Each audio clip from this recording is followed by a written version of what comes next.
Bonjour à toutes et à tous, je m'appelle Suzanne et je suis conseillère en hygiène naturelle infantile et en apprentissage de la propreté, certifiée par Go Diaper Free. J'ai une petite fille née en décembre 2018 avec qui nous avons pratiqué l'hygiène naturelle infantile depuis ses 3 mois. Le thème de la vidéo d'aujourd'hui, c'est les pauses du pot ou les grèves du pot. En général, en hygiène naturelle infantile, on utilise plutôt le terme pause du pot, tandis qu'une fois qu'on a débuté l'apprentissage de la propreté, c'est à ce moment-là qu'on parle vraiment de grève du pot. Ici, je vais utiliser les deux termes indifféremment. Donc, une pause du pot, c'est quand bébé ne signale plus ses besoins alors qu'il signalait auparavant, et ça peut être associé ou non à un refus d'aller sur le pot, un enfant qui crie quand on veut le mettre sur le pot, qui se débat, qui cherche parfois à s'échapper quand on le met sur le pot. Ça peut débuter à peu près aux alentours de 4 mois, les pauses du pot. C'est très probable qu'une fois ou plusieurs fois dans votre parcours en hygiène naturelle infantile, vous traversiez une pause du pot. C'est vraiment une pause, c'est un indicateur qu'il y a quelque chose qui change pour votre bébé, chez lui ou dans votre famille. Donc ne prenez pas personnellement une pause du pot. Ne vous dites pas que la chenille ça marche pas, ou que c'est pas pour vous, que vous êtes un mauvais parent, que vous êtes nul en la chenille, ou que votre enfant décidément lui il préfère être dans des couches et faire pipi et être dans son pipi, être dans quelque chose de mouillé, ça le dérange pas, donc vous allez arrêter la chenille. Non, ne vous dites pas ça. Il y a quelque chose à faire quand on traverse une pause du pot pour reprendre vraiment ce chemin de communication avec votre enfant. J'ai résumé pour vous dans cette vidéo les 3 causes les plus fréquentes de pause du pot. Premièrement, les causes, on va dire, extérieures. Ça peut être une maladie, ça peut être les dents qui travaillent, un début à la crèche ou chez la nounou, un stress dans la famille, un deuil, un voyage, la reprise du travail pour l'un ou l'autre des parents, etc.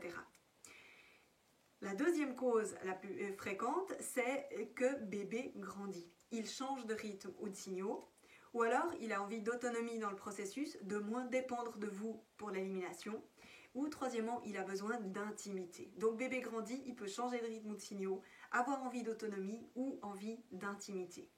Et la troisième cause de pause du pot, c'est que vous offrez trop souvent le pot. Toute la journée de bébé passe autour du pot, bébé se lasse et il résiste. Voilà. Donc, que faire quand on traverse une pause du pot? Votre attitude générale, ça doit être détendez-vous. Prenez une bonne respiration. C'est juste une pause du pot, ça va passer. Soyez patient. Remettez vos attentes un petit peu à la baisse. Ne vous fixez pas d'objectif à atteindre en hygiène naturelle infantile. Ça, c'est de toute façon une mauvaise chose de se mettre à compter les pipis manqués ou réussis. Non, si vous étiez dans ce schéma de comptage, eh bien arrêtez tout de suite de compter. Ça ne va pas vous aider dans votre pratique de l'hygiène naturelle infantile. Riez, c'est juste une pause du pot. Donc premièrement, prenez un tout petit peu de distance face à ça et prenez le pas pour vous. Ensuite, si c'est dû à une des causes extérieures dont j'ai parlé, eh bien, ayez de la patience, essayez d'aider votre enfant. S'il est malade, essayez de le soulager comme vous le feriez normalement quand il est malade. Et puis, par rapport à l'hygiène naturelle infantile, eh bien, prenez patience.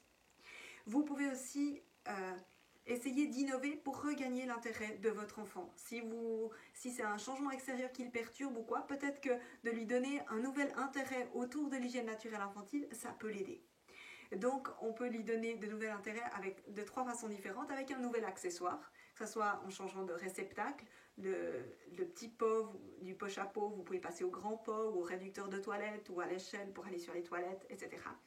D'essayer un nouvel endroit, d'essayer d'aller dans les toilettes à chaque fois, alors qu'auparavant vous étiez dans la pièce où vous étiez, dans le salon, dans la cuisine et tout, essayez d'aller à chaque fois dans les toilettes, d'aller comme les grands.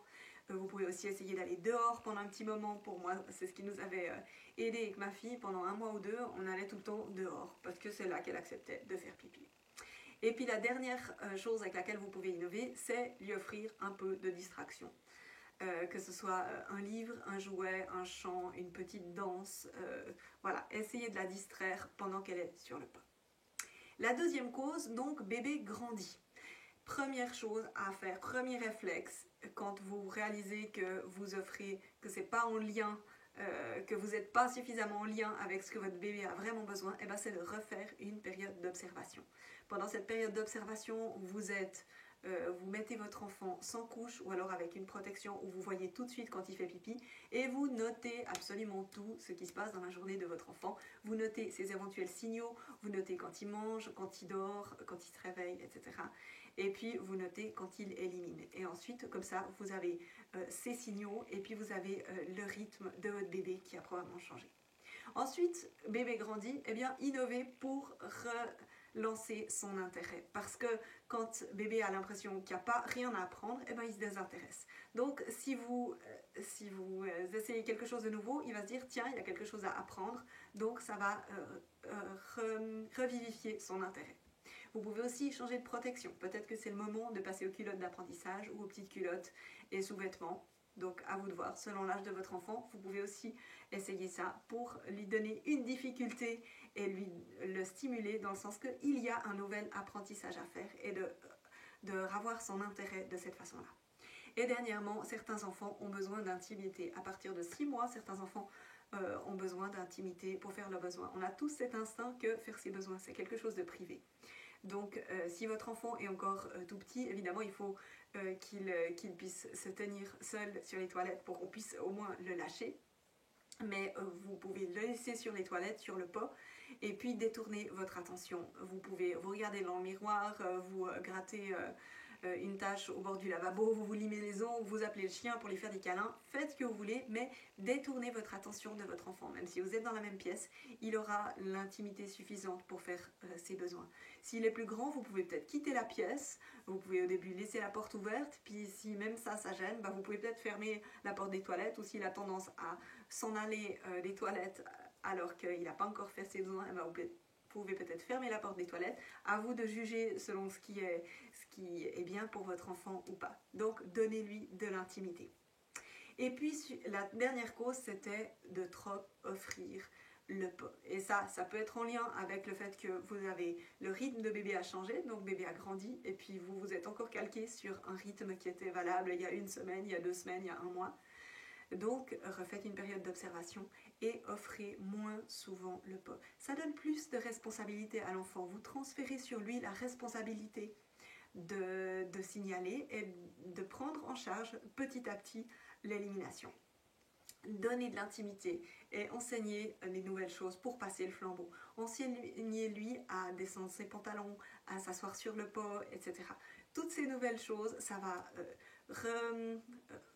relancer son intérêt et puis ça va lui donner de la responsabilité, ça va lui donner l'envie d'apprendre quelque chose de nouveau dans le processus d'élimination. Donc ça va vous aider à passer par-dessus cette pause du pot.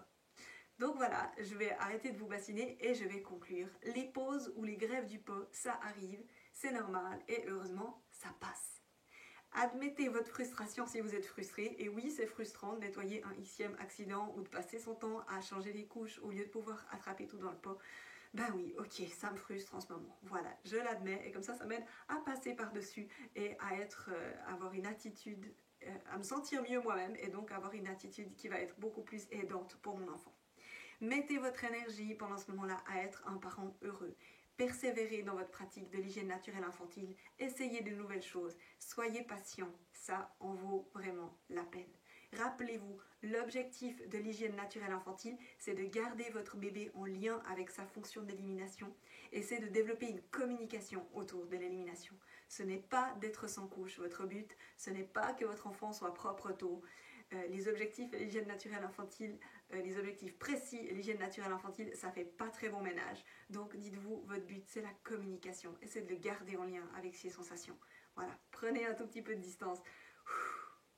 Tout ira bien, vous allez passer par-dessus cette pause du pot. Voilà, merci de m'avoir écouté. C'était Suzanne, conseillère en hygiène naturelle infantile et en apprentissage de la propreté de bébésurlepot.com. Une toute belle journée à vous et à bientôt.